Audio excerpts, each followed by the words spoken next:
Hello students, welcome in this online section. We started Science and Technology Part 2, topic number 16, Heredity and Variation. Okay student, let's revise the previous point again. In the first video, we have started this topic with the help of introduction. In the introduction, two important definitions are present, that is what is meant by inheritance, heredity and genetics. We also studied how the traits are transmitted from one generation to the another generation and which factor responsible for transmission of traits.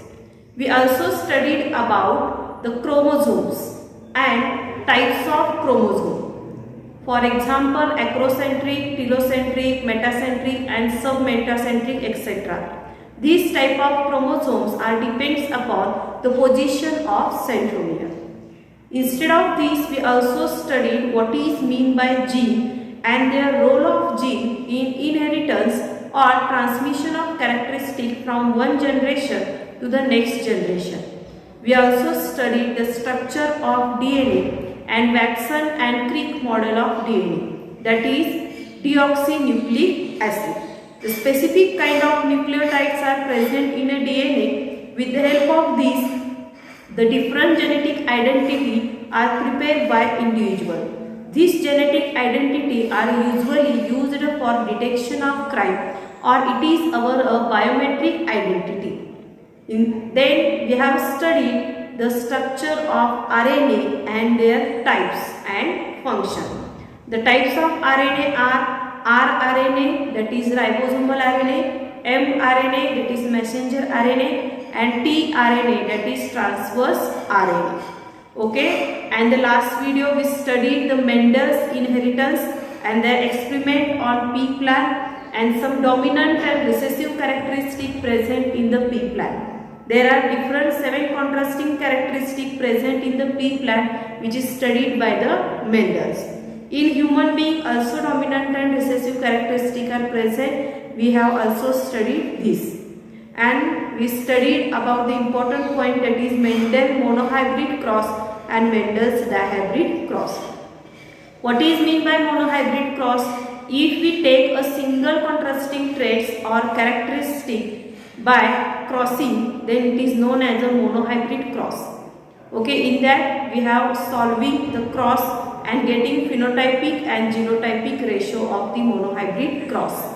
Okay, in that we have considered the tall and dark characteristic of pea plant. The phenotypic ratio of this monohybrid cross is 1:2, 2:1 and genotypic ratio is 3:1. We also saw the dihybrid cross. What is meant by dihybrid cross? If two different contrasting characteristics or traits are used for the crossing over, then it is known as a dihybrid cross. We also solve this cross and getting phenotypic and genotypic ratio. Then the phenotypic ratio is very large, that is 1:2, 2:2, 2:2, 4:2, 2:2, 1:2. Okay, and the genotypic ratio is 9:2, 3:2, 3:1. Okay, this is about the previous point we have already studied. Today we have discussed about the genetic disorder.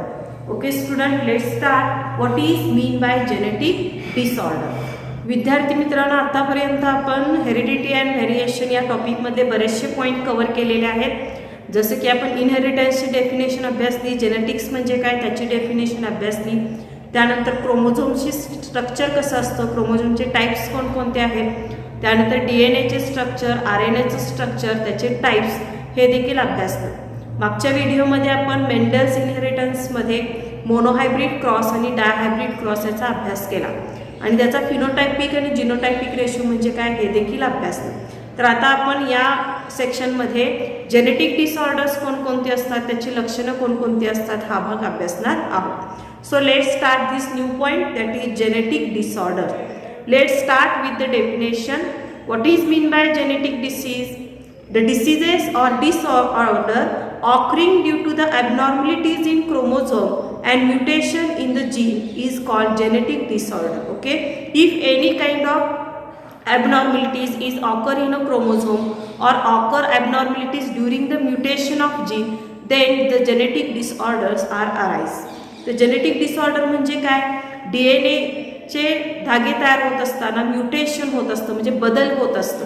या बदलामध्ये एखादा क्रोमोझोमचा sequence बदलला तर त्या बदललेल्या सिक्वेन्समुळे genetic disorder म्हणजे अनुवंशिक आजार उद्भवू शकतात. एखादा जो डिफेक्टेड जीन असतो किंवा जो क्रोमोझोम असतो तो काय करतो, पिढ्यानपिढ्या एखादा रोग काय करू शकतो, पुढच्या पिढीमध्ये संक्रमित करू शकतो.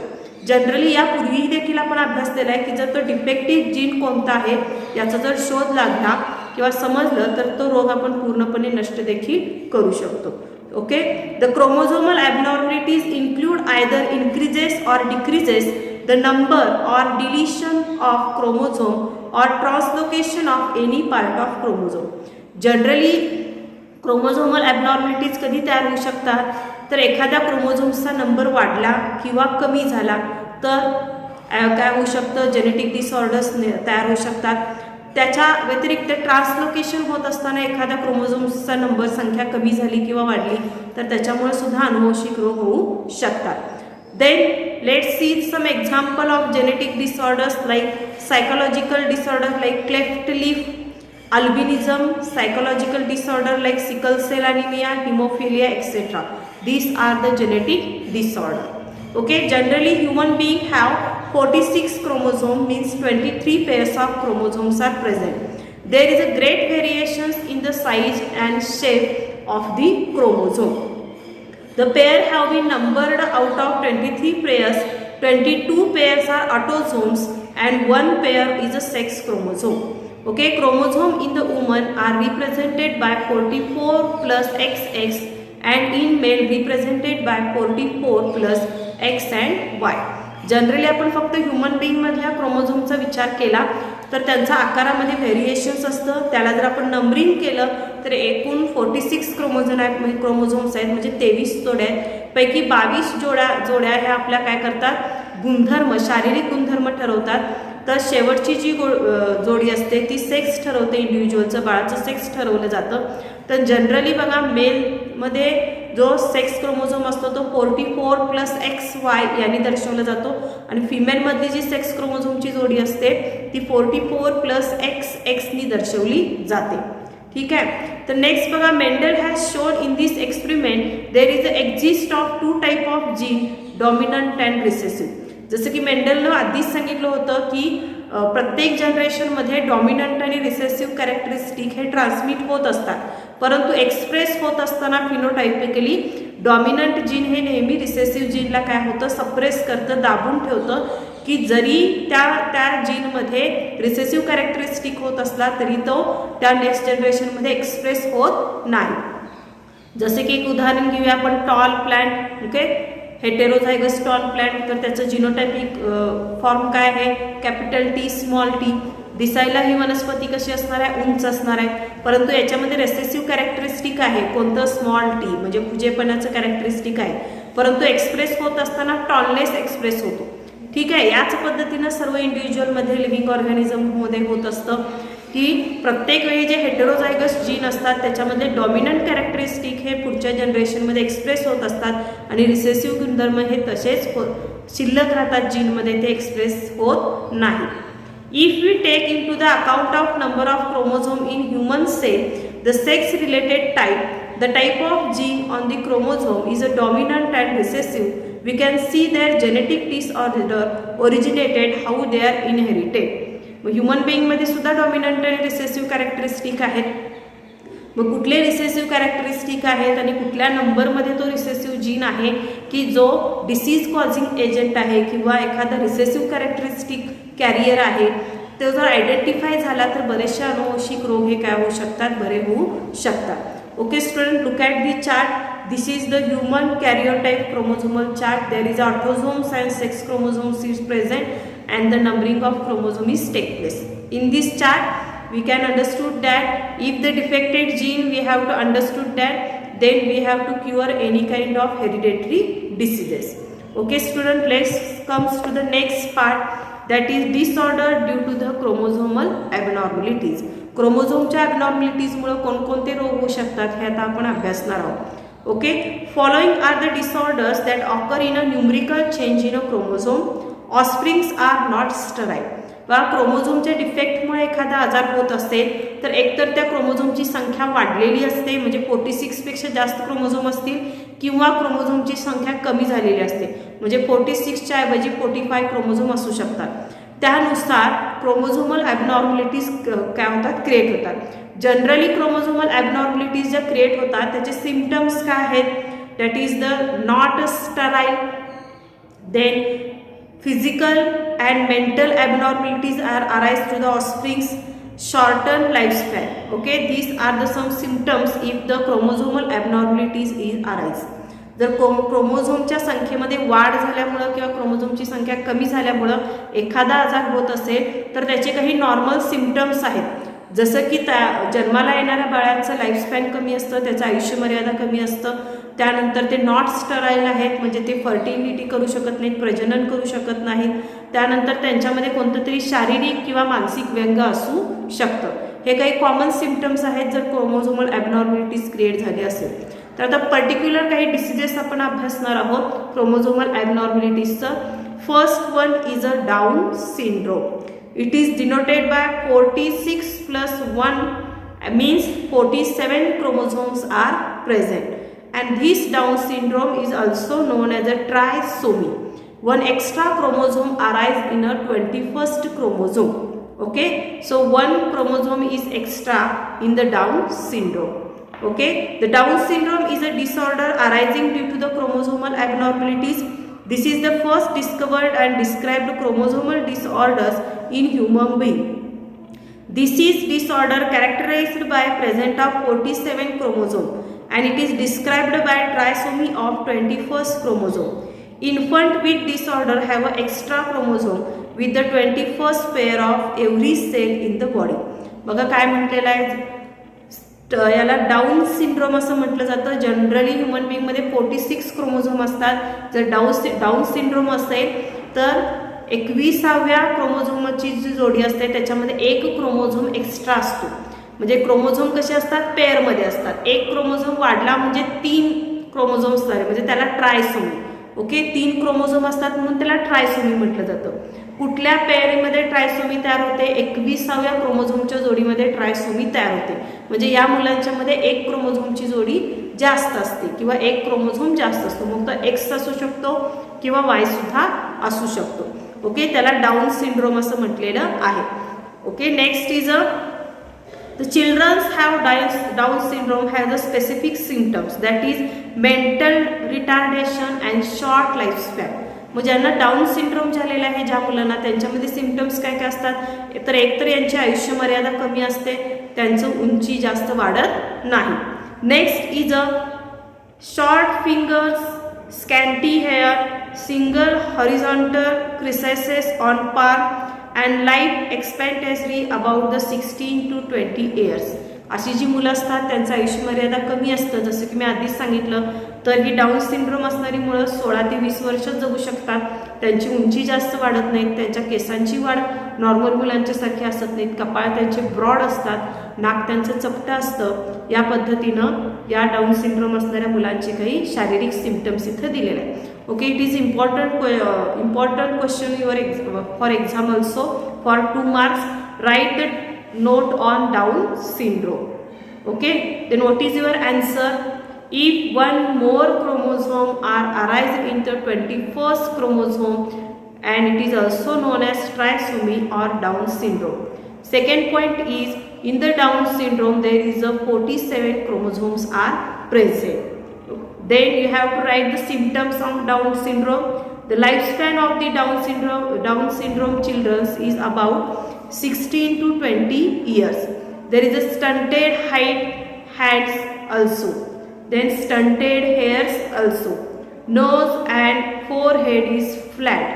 Okay, these children as having psychological problem also. तर हे काही सिम्पटम्स आहेत टर्नर डाऊन सिंड्रोमचे जे तुम्ही लिहायचं आहे. याच्यावरती एक ऑब्जेक्टिव्ह विचारला जातो, तो महत्त्वाचा आहे बघा. ऑब्जेक्टिव्ह 2-3 प्रकारचे विचारला जाऊ शकतात. फर्स्ट ऑब्जेक्टिव्ह आहे the Down syndrome have dash dash type of chromosome 46+1. Okay, हे त्याचं उत्तर आहे. किंवा असा पण प्रश्न विचारला जाईल की Down syndrome having total dash dash number of chromosome. Your answer is 47 chromosome. Down syndrome is also known as dash dash syndrome. Trisomy. बघा किती प्रकारचे 3 प्रकारचे ऑब्जेक्टिव्ह तयार होऊ शकतात. डाऊन सिंड्रोमला ट्रायसोमी म्हणतात, हे लक्षात ठेवा. ट्रायसोमी जी तयार होते ती 21st पेअरला तयार होते, हे देखील लक्षात ठेवा. डाऊन सिंड्रोममध्ये 47 क्रोमोझोम्स असतात आणि त्याचा सिक्वेन्स कसा असतो 46+1. अशा प्रकारचे 3 प्रकारचे ऑब्जेक्टिव्ह याच्यामध्ये तयार होतात. Okay student, next point is a Turner syndrome. It is monosomy of X chromosome. Okay, at autosome abnormalities in a sex chromosome also causes some disorder. Turner syndromes having 44 plus X chromosome means missing of one chromosome, means in the Down syndrome there is a 47 chromosomes, means one extra chromosome present in a 21st pair of chromosome, but in Turner syndrome there is a lack of one chromosome, means total chromosome presence in the Turner syndrome is, that is the 45 chromosome. Okay, one chromosome is less. Arises due to this inheritance only one chromosome from the parent or due to the inactive gender related part of the X chromosome. Instead of normal 44 plus XX condition, woman suffering from the Turner syndrome. Generally Turner syndrome हा वुमन्सशी संबंधित आहे. Normal वुमनमध्ये क्रोमोझोम्सचा sequence असतो 44 plus XX आणि जर Turner syndrome झालेले मुलं असतील तर त्यांचा क्रोमोझोमल सिक्वेन्स असतो 44 plus X, म्हणजे एक X क्रोमोझोम काय असतो कमी असतो. Okay, such a females or womans are sterile, म्हणजे त्या प्रजननक्षम असत नाही. Unable to have children due to the improper growth of reproductive organ. त्यांच्या प्रजननांगांचा जास्त विकास झालेला नसतो किंवा ते अविकसित असतात. ओके, याच्यामध्ये सुद्धा लक्षात ठेवायचं आहे. तर ऑब्जेक्टिव्ह कसे विचारले जातील बघा. Turner syndrome is also known as dash dash syndrome. तुमचं उत्तर असणार आहे monosomy. Okay, write the symptoms of Turner syndrome. याच्यामध्ये तुम्ही काय लिहिणार, this progeny are sterile and improper growth of reproductive organ. तर आता आणखीन एक भाग येतो बघा विद्यार्थी मित्रांनो, तुम्हाला डिस्टिंग्विश विचारलं जाईल डाऊन सिंड्रोम अँड टर्नर सिंड्रोमचा. काय कशा पद्धतीने लिहाल बघा. फर्स्ट पॉइंट लिहायचं आहे Down syndrome. In Down syndrome there is a total 47 chromosomes are present and in Turner syndrome there is a total 45 chromosomes are present. Then Down syndrome मध्ये लिहायचं आहे in the Down syndrome one extra chromosome present in the 21st pair of chromosome. आणि Turner syndrome मध्ये लिहायचं आहे lack of one chromosome. Okay, then also you have to prepare this Down syndrome. In the Down syndrome the progeny is sterile and in the Turner syndrome progeny is also sterile. Okay, in this way you have to distinguish Down syndrome and Turner syndrome. Third part is a Klinefelter syndrome, 44 plus XXY. This disorder arises in a male due to the abnormality of sex chromosome. जर दोन्हीचा विचार केला आपण Turner syndrome मध्ये एक x chromosome कमी असतो, तर क्लाइनफेल्टर सिंड्रोम मध्ये जो नॉर्मल मेल असतो, पुरुष असतात, त्यांचा क्रोमोझोमल सिक्वेन्स आहे 44 plus XY. आणि जर क्लाइनफेल्टर सिंड्रोम झाला असेल तर त्या पुरुषांमध्ये एक एक्स क्रोमोझोम एक्स्ट्रा येतो. ठीक आहे, आणि हे कसं आहे सेक्स क्रोमोझोम वरतीच हे सगळे बदल होत असतात. In this disorder, men have an extra X chromosome. Hence, their chromosomal condition become 44 plus XXY. Such a men are sexually sterile because their reproductive organs are not developed. अशी पुरुष असतात ते त्यांच्या प्रजननांगाची वाढ व्यवस्थित झालेली नसतात आणि त्यामुळे ते प्रजननक्षम नसतात. बघा विद्यार्थी मित्रांनो, या सर्व क्रोमोझोमल ॲबनॉर्मॅलिटी ज्या आहेत, डाऊन सिंड्रोम असेल, टर्नर असेल किंवा क्लाइनफेल्टर सिंड्रोम असेल, तिन्ही डिसिजेसमुळे तुमच्या लक्षात आलं असेल की क्रोमोझोमची जोडीमध्ये एखादा क्रोमोझोम एक्स्ट्रा आला तरी एखादा रोग होऊ शकतो किंवा एखादा क्रोमोझोम कमी असला तरी सुद्धा एखादा आजार होऊ शकतो. ओके, मग बघा तिन्हीमधलं जर आपण काही सिमिलॅरिटीज किंवा डिफरन्सेस काढायचं झालं तर फर्स्ट डिफरन्सेस काय बघा. डाऊन सिंड्रोममध्ये 47 क्रोमोझोम असतात टर्नर सिंड्रोममध्ये एक क्रोमोझोम कमी असतो म्हणजे 45 क्रोमोझोम असतं. कॅलिन-क्लिटरमध्ये सुद्धा सेक्स क्रोमोझोमवरती एक क्रोमोझोम एक्स्ट्रा असतो म्हणजे XXY असतो. जो नॉर्मल मेलमधचा सिक्वेन्स काय जेनेटिक सिक्वेन्स 44 + XY. आणि कॅलिन-फिल्टर सिंड्रोममध्ये एक क्रोमोझोम एक्स्ट्रा वाढला तिथं म्हणजे इथं सुद्धा डाऊन सिंड्रोम सारखा एक क्रोमोझोम काय झाला एक्स्ट्रा आला. तर आता सिमिलॅरिटीज काय आहेत, तिन्ही आजारांमध्ये लाईफस्पॅन जास्त नसतं, त्यांच्या प्रजननांगाची वाढ विकसित झालेली नसते आणि प्रजननक्षम नसतात हे तिन्ही सिंड्रोम असणारी मुलं. Okay, let's know about the national health mission. It is start up to the April 2005 National Urban and Health Mission since 2030. With the help of this mission, the main objective of this mission are strengthening of the rural and urban health facilities, controlling various disease and illness, increasing the public awareness of health, offsprings and financial assessment to the patient through the various scheme. तर बघा 2005 ला गव्हर्नमेंटनी ग्रामीण आणि शहरी भागामध्ये ही scheme चालू केली. 2013ला ती अंमलात आणली गेली. याच्यामध्ये विविध रोगांशी संबंधित अभ्यास केला जातो आणि सगळ्या मेडिकल फॅसिलिटीज पुरवल्या जातात. Okay student, this is about the disorder due to the chromosomal abnormalities, that is Down, Turner and Klinefelter syndrome. Let's start to the next point.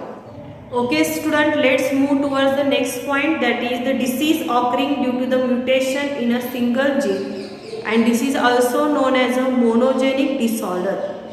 Disorder or diseases occur due to the mutation in single gene into defective gene is known as a monogenic disorder. Okay, it is the definition of monogenic disorder.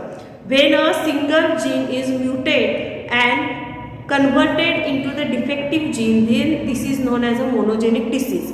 बघा, जो आपला क्रोमोझोमचा sequence असतो त्या सिक्वेन्समधला एखादा chromosome जो normal असतो त्याच्यामध्ये mutation होतं म्हणजे बदल होतं, न्यूक्लियोटाइडचा सिक्वेन्स बदलतो आणि त्यामुळं जो नॉर्मल जीन असतो त्याचं कन्व्हर्जन डिफेक्टिव्ह जीनमध्ये होतं म्हणजे इम्प्रॉपर ग्रोथ होते त्या जीनची की ज्यामुळं तो काय करतो डिसीज कॅरी करू शकतो. Approximately there is a 4,000 different disorders of this type are known. Due to the abnormal gene, their products are either in insufficient quantity or not at all. It causes abnormal metabolism that may leads into death or tender age. Okay, तर काय म्हटलेलं आहे बघा, generally अशा काहींचे जे genetic disorder असतात अशी मुलं दीर्घ कालावधीपर्यंत जगू शकत नाहीत कारण त्याच्यामध्ये डिफेक्टिव्ह जीन असतो. डिफेक्टिव्ह जीन असल्यामुळं या मुलांचं आयुष्य दीर्घ कालावधीपर्यंत नसतं. मग कोणकोणते एक्झाम्पल्स आहेत असे ज्याच्या काही नावं दिलेले आहेत. किंचन्स डिसीज, टेस्ट कॅच disease, galactosemia, phenylketonuria, sickle cell anaemia, cystic fibrosis, albinism, haemophilia, night blindness etcetera. These all are the monogenic disorder. Okay, let's start one disease, that is albinism. Okay, this is also a genetic disorder. The eyes and skin color is not normal in this person. Generally in our body there is a melanin pigment is present due to which the skin color, eye color and hair color is proper. Okay, in this albinism the patient having lack of melanin pigmentation, that is why the shape of eyes, color of eyes, the skin color and hair is different from the normal person. Look at the picture present on your screen.